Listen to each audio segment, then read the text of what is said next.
بسم اللہ الرحمن الرحیم۔ آج برطانیہ بریڈ فورڈ میں علماء اہل سنت کا نمائندہ اجلاس منعقد ہوا، جس میں سنی جمعیت عوام اور جمعیت تبلیغ الاسلام، تحریک عظمت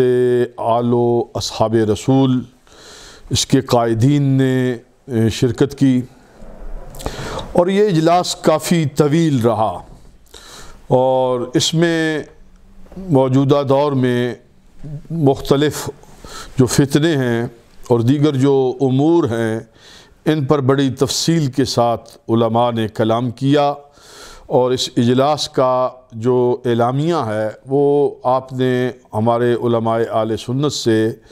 نمائندگی کے طور پر آپ نے براہ راست خود سن لیا ہے۔ اس میں ایک عام پہلو یہ بھی تھا کہ جو برطانیہ کے جو مسائل ہیں اور یورپ کے جو مسائل ہیں، امریکہ کے اندر رہنے والے بسنے والے مسلمانوں کے جو مسائل ہیں، اس پر بھی گفتگو کی گئی نوجوان نسل کے حوالے سے، اور بالخصوص ہمارے ائمہ خطباء، ان کا کیا طریقہ تبلیغ ہونا چاہیے، اس پر بھی گفتگو سیر حاصل ہو گئی ہے، اور اس پہلو پر بھی گفتگو کی گئی کہ ملحدین کا جو فتنہ ہے اور اسلام مخالف جو قوتیں سرگرم ہیں برطانیہ میں اور یورپ میں، اور ہماری نوجوان نسل کو گمراہ کیا جا رہا ہے اور اسلام سے ہی سرے سے بیزار کیا جا رہا ہے، ملحدوں کے اس فتنے سے بھی ہمیں ہوشیار ہونا چاہیے، باخبر ہونا چاہیے، اور ان کی سرکوبی کے لیے علماء کو میدان عمل میں رہنا چاہیے، اور اس پر تحریراً و تقریراً اس پر کام ہونا چاہیے۔ لیکن ملحدین کے فتنے کا جب ہم تعاقب کریں گے تو پھر سب سے بڑی رکاوٹ جو ہمارے سامنے آتی ہے وہ یہ ہے کہ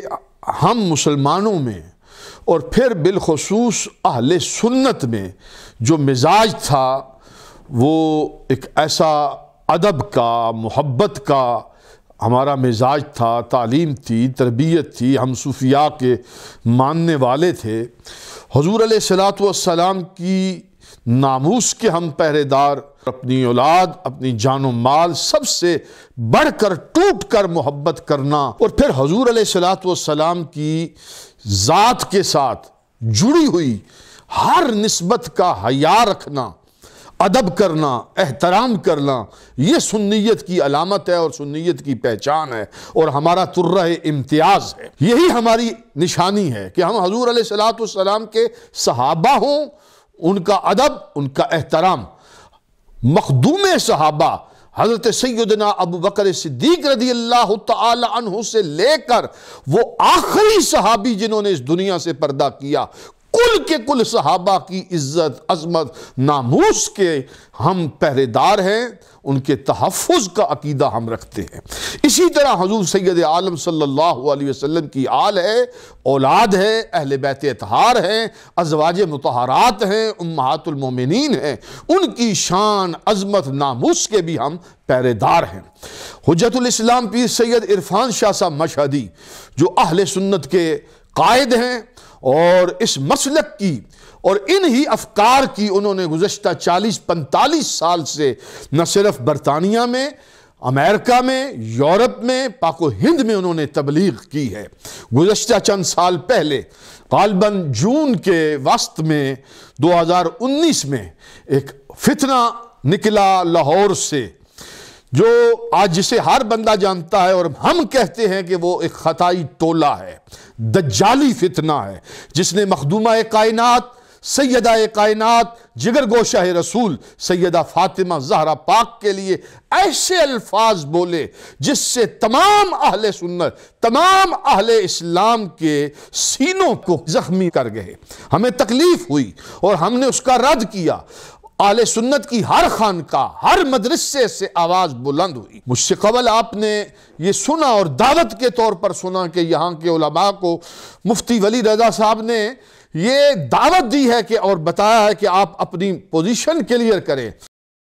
اس امام دجل و فریب نے جو بہت بڑا دجل دیا، اصلاً بات یہ ہے کہ وہ یہ کہنا چاہتے ہیں کہ لفظ خطا کہ وہ خطائے اجتہادی کہا، بلکہ چند دن پہلے اس کی ایک اور میں نے گفتگو سنی، اس نے ایک حدیث کا سہارا لیا اور اس حدیث کی آڑ میں اس نے کہا کہ جس لٹریچر کے اندر یہ روایات موجود ہوں، کل بنی آدم خطاؤن، یہ روایت پڑھ کر اس نے، میں آپ کو کیا بتاؤں کہ اس فہرست میں، اس لائن اور کٹہرے میں اس نے کس کس کو کھڑا کر دیا۔ سن لیں، سیدہ طیبہ طاہرہ فاطمہ الزہرا رضی اللہ تعالی عنہ کے بارے میں جو میری گفتگو ہے، جس پر ان لوگوں نے شور مچایا، وہ عین قرآن و سنت کے مطابق ہے اور اصول اہل سنت کے مطابق ہے۔ جس مسلک کی سیاستہ میں یہ حدیث ہو، کل بنی آدم خطاؤن، لفظ خطا سے اس سیاستہ کے پڑھنے والے سنیوں میں کیا ایسی باتیں کی جا سکتی ہیں؟ بلکہ ایک اور روایت اس نے پڑھی اور سید عالم صلی اللہ علیہ وسلم کی ذات کے لیے ایسے الفاظ کا انتخاب کیا، میں دعوے سے کہہ سکتا ہوں کہ جو سنی کہلاتا ہے اس کے حاشیہ خیال میں بھی یہ لفظ نہیں آ سکتے۔ اس نے یہ روایت پڑھی اور روایت پڑھ کر اس نے اس پر تبصرہ کیا کہ بخاری میں وہ لفظ موجود ہیں کہ سید عالم صلی اللہ علیہ وسلم نے ایسے الفاظ استعمال کیے، معاذ اللہ ثم معاذ اللہ، جو نامناسب تھے۔ نامناسب الفاظ بھی بولنا مناسب ہو جاتا ہے، جس طرح کہ رب ذوالجلال کے لحاظ سے میں نے بخاری شریف سے رسول پاک کی یہ حدیث پیش کی، کیا مجبوری ہے یہ بولنے کی کہ وہ اعور نہیں، وہ کانا نہیں، مگر یہ لفظ سب سے بڑے توحید پرست حضرت محمد مصطفیٰ نے بولے ہوئے ہیں۔ یعنی حضور علیہ السلام کے لفظ کو وہ نامناسب کہہ رہا ہے، تو یہ کیوں وہ کہہ رہا ہے؟ وہ اصلاً وہ اپنی بکواس کو چھپانا چاہتا ہے۔ وہ بکواس جو اس نے کہی، کیا کہی کہ جب سیدہ خاتون جنت مانگ رہی تھی باغ فدق، خطا پر تھیں یہ تقرار کیا، غلطی ہو گئی، پھر دوسری دفعہ یہ کہا اور خطا پر تھیں،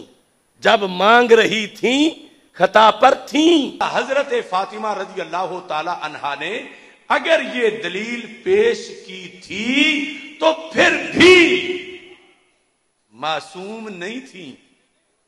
غلطی ہو گئی۔ اب میں یہاں آپ کو وہ معمہ کھول دیتا ہوں، وہ کیا ہے کہ خطا فی التعبیر یا خطائے اجتہادی یا عقیدہ عصمت کے طور پر جب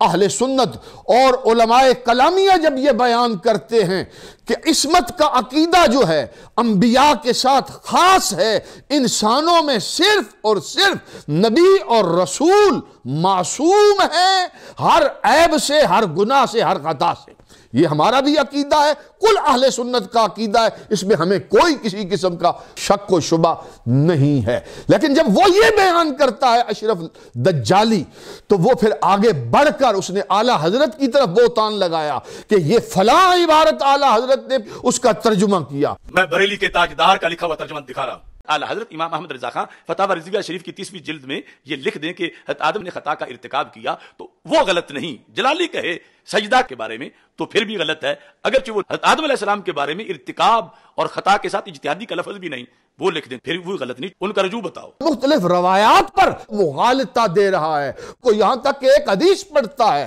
اس حدیث میں لفظ ذنب ہے جس میں دعائیہ کلمات ہیں، اور وہ کہتا ہے کہ یہ دیکھیے کہ رسول اللہ صلی اللہ علیہ وسلم نے سیدہ فاطمہ زہرا کے لیے یہ دعا کی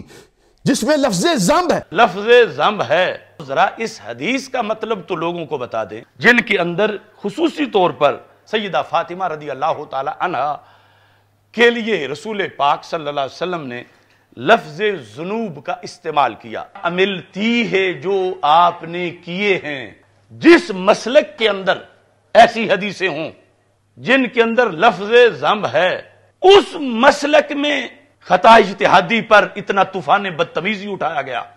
یہ اصلاً وہ مغالطہ دے رہا ہے، وہ دھوکہ دے رہا ہے، اور دوسری طرف کیا کہتا ہے؟ ہم کہتا ہے کہ یہ لفظ خطا کا معنی ہم یہ نہیں کرتے، ہم یہ نہیں کرتے، ہم یہ نہیں کرتے، خطا بہت لیکن اصل دھوکہ کیا ہے؟ خطا کا معنی اس نے پہلے دن کر دیا تھا۔ میں علماء کی توجہ دلا کر بتانا چاہتا ہوں اس نے کیا معنی کیا تھا۔ اس نے کہا تھا خطا پر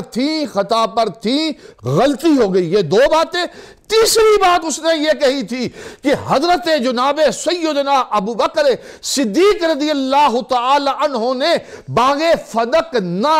دیکھ کر اصلاً خاتون جنت کو مال حرام سے بچا لیا۔ صدیق اکبر حضرت سیدہ فاطمہ رضی اللہ تعالی عنہ کو حرام مال کیسے دے سکتے تھے؟ جس کو شریعت نے مال حرام کہا ہو۔ لا حول ولا قوت الا باللہ۔ یہ اس ظالم نے اس اپنے جملے خطا پر تھی اس کی تعریف کر دی، یہ تعریف ہو گئی، یعنی مال حرام کا لفظ اس خبیث اور ظالم نے بول دیا، خطا کی وہ تعریف کر چکا۔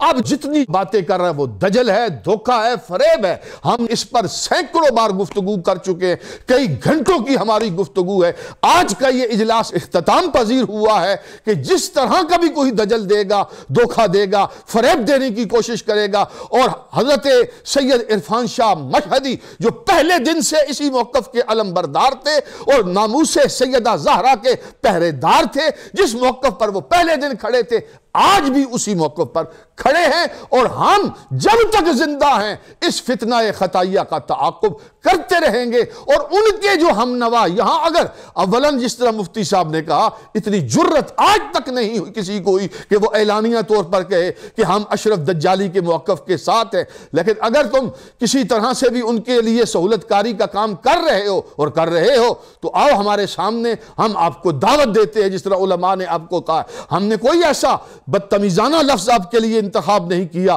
بلکہ ہم بالکل ایک ایسے طریقے سے آپ سے بات کرنا چاہتے ہیں جس کا مقصد یہاں برطانیہ کے اندر انتشار اور جو فتنہ ہے اس کو ختم کیا جا سکے۔